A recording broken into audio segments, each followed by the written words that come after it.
Gala-gala na naman tayo guys.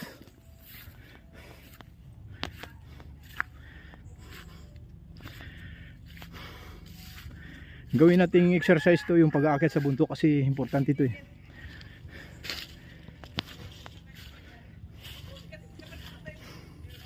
Kasi na anuhan ko sa nung nasa bayan ako. Grabe ibang pakiramdam pala pag sanay ka sa ganito sa mga lakaran. Nung nasa bayan ako, parang pakiramdam ko ang bilis kong mapagod.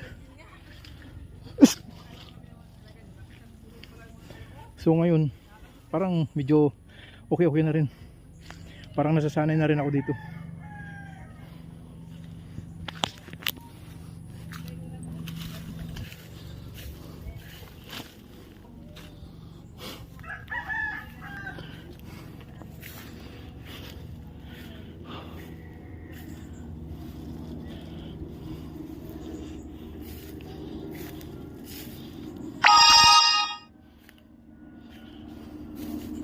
Tanghali na.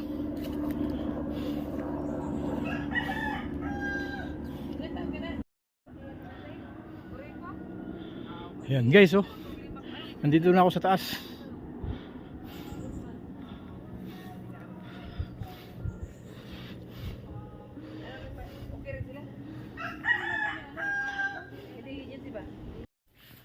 Ay, yan guys, parang masama na naman yung panahon.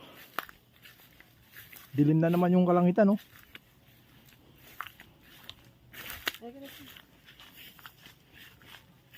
Buti na dito, meron pala silang doon cutter. Maghiram kaya tayo.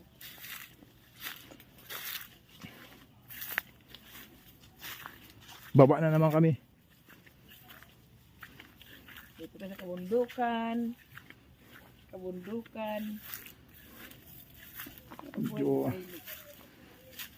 Medyo alanganin lang kasi pag natsimpuan mong basa yung mapakan mo, sigurado ka.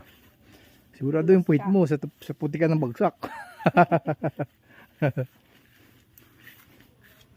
Kailangan doon ka sa damo mag-apak. Okay, o yun na nga, di ba? Muntik na tayo doon.